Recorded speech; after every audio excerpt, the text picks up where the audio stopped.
Voici ta première destination, cette sphère presque parfaite de plasma chaud. Pour arriver jusqu'ici, tu dois parcourir près de 150 millions de kilomètres, soit une unité astronomique. C'est 400 fois plus que la distance à parcourir jusqu'à la Lune.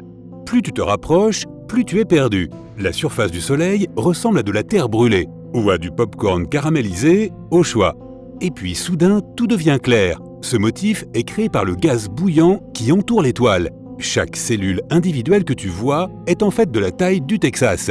Ce gaz se déplace dans un mouvement de roulement à une vitesse incroyable. Ce processus crée ce que l'on appelle la granulation solaire. Certaines taches paraissent plus brillantes. C'est parce qu'à cet endroit, cette matière brûlante se rapproche de la surface. Quand elle refroidit et coule, on aperçoit des bandes sombres. Dans ces zones sombres, il y a des taches brillantes.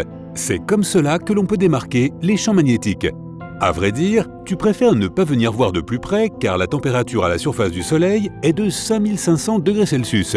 Mais ce chiffre est dérisoire comparé à la température du noyau de l'étoile, qui est, lui, de 15 millions de degrés. Oh, il fait trop chaud, il est temps d'aller plus loin. La planète la plus proche du Soleil est Mercure. Une fois que tu la vois, tu te dis que quelque chose a mal tourné et que ton vaisseau spatial s'est trompé de route. En fait, l'endroit ressemble étrangement à notre bonne vieille Lune, mais quelques instants plus tard, tu réalises que ce n'est qu'une impression. Mercure est l'une des 4 planètes rocheuses du système solaire. C'est pourquoi tu peux réellement marcher sur sa surface. De partout, tu vois des cratères créés par des roches de l'espace. Il faudrait environ 8 jours à ton rover pour faire le tour de la planète. Mais conduire sur Mercure ne serait pas une tâche facile. Sa surface est remplie de gigantesques collines dotées de pentes abruptes. Certaines atteignent une hauteur de 3 km et s'étendent sur des centaines de kilomètres. Heureusement que tu portes une combinaison spatiale spéciale. Mercure n'a pas d'atmosphère et les températures sur la planète sont extrêmes. 426 degrés le jour et moins 179 la nuit. Vénus s'avère être très différente de la planète bleutée que tu as déjà vue en photo. Avant d'atterrir, tu dois traverser une atmosphère super dense qui est composée de dioxyde de carbone. Pendant la descente de ton vaisseau spatial, tu observes le passage d'épais nuages d'acide sulfurique. Bientôt, tu te rends compte que la surface de la planète est en fait de couleur brune rougeâtre. C'est un endroit sec et chaud avec une pression 90 fois supérieure à celle de la Terre. Tu atterris au milieu d'une plaine plate et lisse. Ces plaines couvrent les 2 tiers de la surface de la planète. Mais à plusieurs kilomètres de là, tu aperçois une grande montagne. C'est un volcan et il se peut qu'il soit encore actif. Tu vois aussi de longs canaux tortueux. Ce sont d'anciennes coulées de lave et certaines d'entre elles atteignent une longueur de 5000 km. C'est plus long que sur n'importe quelle autre planète. L'atmosphère dense de la planète crée un effet de serre similaire à celui de la Terre. Elle emprisonne la chaleur et les températures sur Vénus augmentent jusqu'à 471 degrés Celsius. C'est assez chaud pour faire fondre le plomb. C'est pourquoi il est peu judicieux de rester trop longtemps sur la planète. Ton vaisseau spatial n'y survivrait tout simplement pas. Ta première impression sur Mars, c'est le froid glacial. Ici, les températures descendent jusqu'à moins 62 degrés Celsius. Même de loin, la planète semble rougeâtre. Une fois que tu fais ton premier pas sur la surface martienne, tu comprends pourquoi. Le sol est recouvert de poussière avec une couleur de rouille. Cette même poussière fine flotte aussi autour de toi. Partout où tu regardes, tu vois des teintes dorées, brunes, bronzées et même verdâtres. Elles dépendent des minéraux qui composent le sol. La taille de la couche de poussière varie d'une région à l'autre, mais dans la plupart des endroits, elle fait 1,50 m d'épaisseur. La surface de la planète est rocheuse. Elle est couverte de lacs asséchés, de cratères, de volcans et de canyons. La plus haute montagne sur une planète du système solaire, Olympus Mons, se trouve sur Mars. Elle est 2,5 fois plus haute que le mont Everest et fait environ la taille de l'Arizona. L'atmosphère martienne est beaucoup plus fine que celle de la Terre et contient 95% de dioxyde de carbone et seulement 1% d'oxygène. Les tempêtes de poussière recouvrent parfois toute la planète et les plus grosses sont même visibles depuis la Terre. Tu t'approches de la plus grande planète du système solaire. Avec ses 143 000 km de diamètre, Jupiter est si grande qu'elle pourrait contenir 1300 terres. Il fait aussi terriblement chaud, environ 24 000 degrés au centre.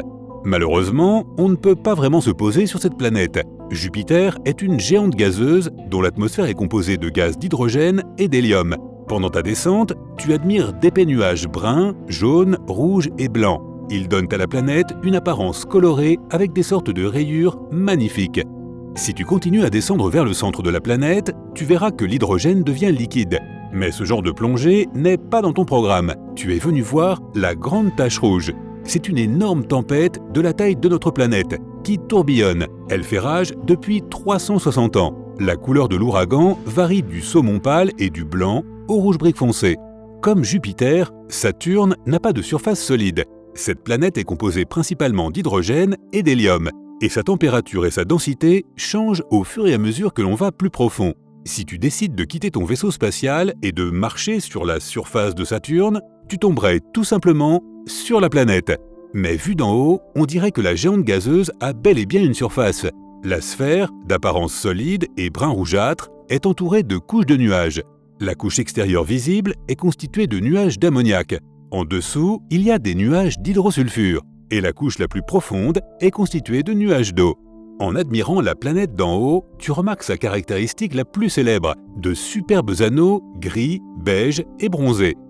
Ces groupes de minuscules anneaux sont constitués de morceaux de roche et de glace. Tu aperçois également plusieurs des 53 lunes de Saturne. Titan, un monde glacé plus grand que notre Lune et même que Mercure, est la plus grande d'entre elles.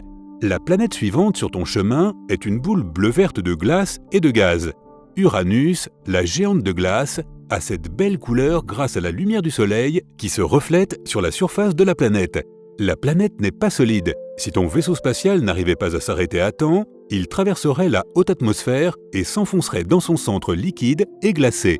Uranus orbite autour du Soleil sur un côté. C'est la seule planète dont l'axe pointe presque directement vers notre étoile. Cela pourrait être dû à une collision avec un grand corps spatial peu après sa formation. Tu as de la chance, c'est l'été sur la planète. C'est pourquoi tu peux observer une énorme tempête. Ces ouragans se produisent lorsqu'Uranus atteint sa plus haute température. L'ouragan s'étend sur plus de 9600 km, soit presque la distance entre le Japon et les États-Unis. Tu parviens également à observer les deux séries d'anneaux de la planète. Le premier système d'anneaux est constitué d'étroits cercles sombres, tandis que les deux anneaux extérieurs sont brillants, un bleu et un rouge. La planète la plus éloignée du Soleil, Neptune, fait 4 fois la taille de la Terre, mais est 17 fois plus lourde. La surface bleue que tu vois en t'approchant est en fait une couche de nuages et de gaz qui tournent. Le manteau de la planète, composé d'eau, d'ammoniac et de glace de méthane, est ce qui se rapproche le plus d'une surface pour Neptune. Et pourtant, il n'y a pas non plus ici de sol solide sur lequel on peut marcher. Disons que tu as pris la décision d'entrer dans le cœur même de la planète. Tu sentirais alors de grands changements de température, de moins 206 degrés à la surface à plus de 6650 degrés au centre. De tels écarts de température créent de puissantes tempêtes de vent. Leur vitesse peut atteindre 1930 km/h. Ok, c'était un super voyage, il est temps de rentrer à la maison.